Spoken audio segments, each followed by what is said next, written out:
Assalamualaikum warahmatullahi wabarakatuh. Di pagi hari ini saya akan mempresentasikan judulnya yaitu bahasa bahasa dalam komunikasi antar budaya. Sebenarnya saya memperkenalkan dulu, nama saya Ridho Diandoko dari SKPIP 4. Langsung saja dari Perdana Kelamaan, langsung saja masuk ke materinya. Oke, bahasa dalam komunikasi antar budaya. Yang pertama yaitu pengertian komunikasi antar budaya. Komunikasi antar budaya adalah proses pertukaran informasi dan pesan antara individu atau kelompok yang berasal dari latar belakang budaya yang berbeda, yang melibatkan pemahaman terhadap perbedaan bahasa, norma, nilai, serta cara pandangan masing-masing budaya. Proses ini tidak hanya meliputi penyampaian pesan secara verbal maupun non-verbal, tetapi juga mencerminkan dan mempengaruhi persepsi serta identifikasi budaya yang bersangkutan. Yang B, peran bahasa dalam komunikasi antar budaya. Poin pertama yaitu sebagai alat komunikasi utama.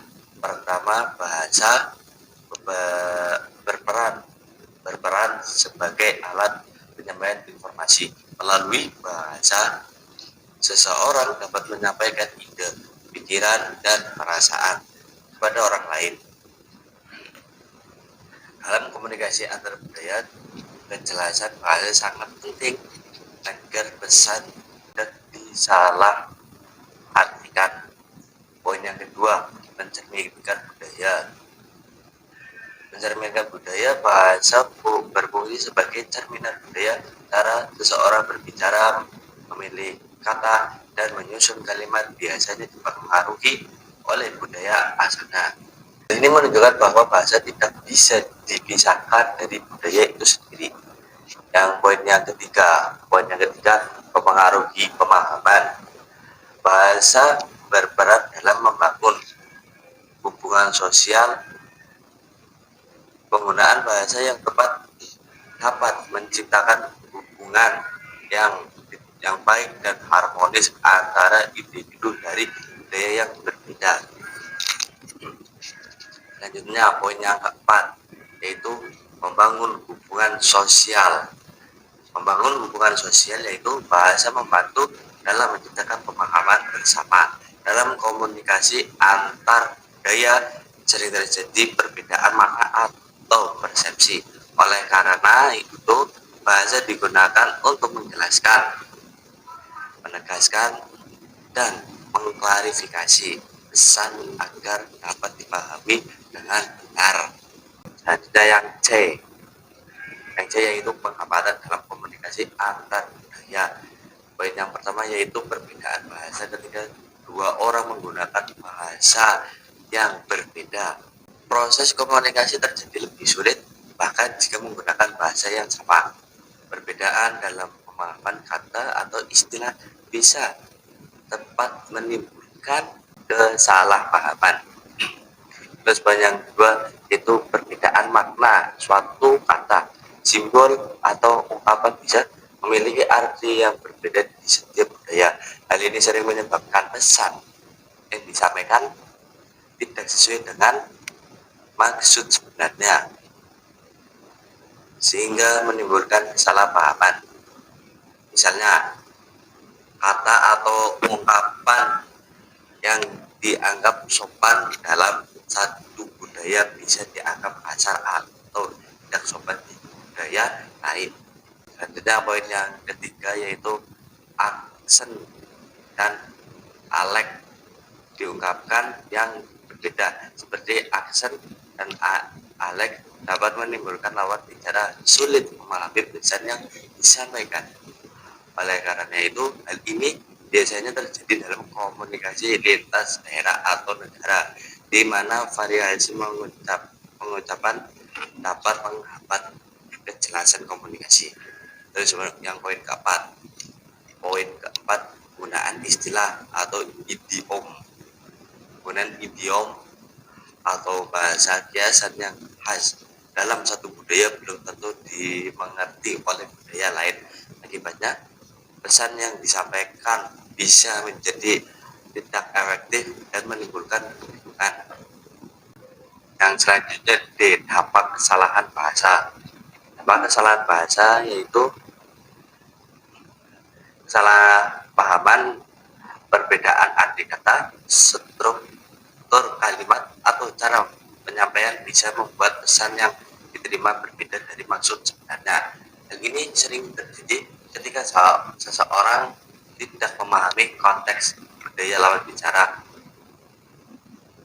Konflik, misalnya penggunaan kata atau nada bicara yang dianggap tidak sopan dalam budaya tertentu bisa menyinggung perasaan orang lain. Akibatnya yaitu hubungan yang awalnya baik-baik saja menjadi kurang harmonis. Komunikasi tidak efektif, pesan harus diulang atau dijelaskan kembali sehingga komunikasi menjadi lebih lama dan tidak efisien. Menurutnya, kepercayaan jika seseorang sering salah dalam penyampaian pesan, lawan bicara bisa merasa ragu atau tidak percaya terhadap informasi yang diberikan. Hal ini tentu akan menghambat komunikasi yang efektif. Selanjutnya yang C, cara mengatasi hambatan. Itu cara mengatasi hambatan. Yang pertama, menggunakan bahasa sederhana. Penggunaan bahasa yang mudah dipahami dan tidak terlalu kompleks dapat membantu mengurangi kemungkinan terjadi kesalahpahaman.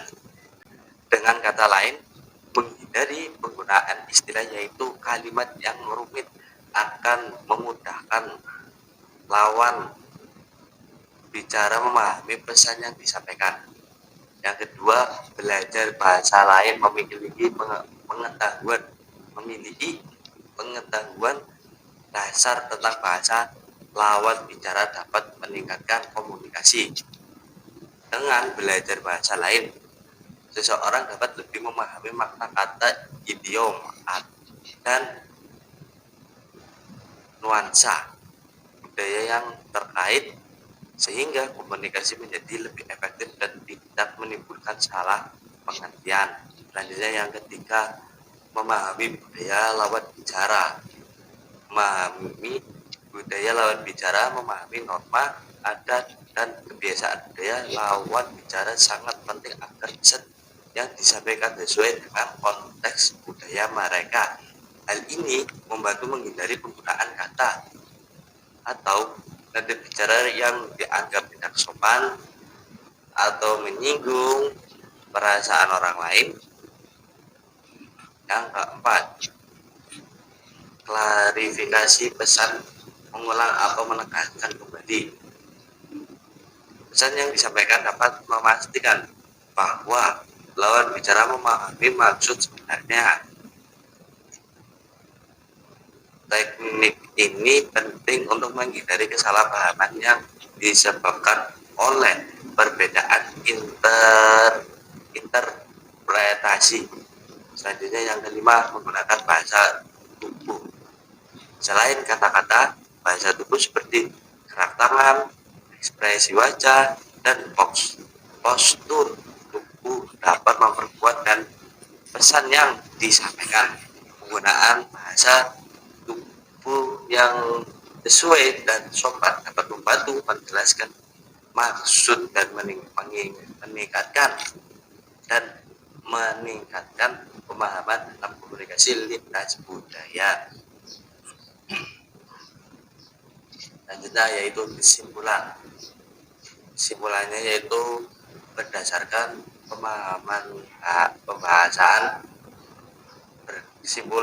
berdasarkan pembahasan yang telah diuraikan dapat disimpulkan bahwa komunikasi antar budaya merupakan proses pertukaran pesan antara individu yang memiliki latar belakang budaya yang berbeda. Bahasa yang bahasa yang berfungsi bahasa yang berfungsi untuk menyampaikan informasi, tetapi juga mempengaruhi cara berpikir, memahami pesan, serta membangun hubungan sosial. Namun, perbedaan bahasa, makna, aksen, serta norma budaya seringkali menjadi hambatan dalam komunikasi antar budaya. Hambatan tersebut dapat menyebabkan kesalahpahaman, konflik, komunikasi tidak efektif, sehingga menurunnya kepercayaan antar individu. Oleh karena itu, diperlakukan upaya untuk mengatasi hambatan tersebut seperti menggunakan bahasa yang sederhana, mempelajari bahasa lain, memahami budaya lawan bicara, melakukan klarifikasi, serta memanfaatkan bahasa non verbal. Itulah yang bisa saya sampaikan. Ya, kalau ada yang kurang atau gimana gitu kurang jelas bisa komen-komen saja. Sekian dari saya, Dot Handoko. Mohon maaf karena ada kata yang kurang pas. Mohon dimaafkan sebesar-besarnya. Wassalamualaikum warahmatullahi wabarakatuh.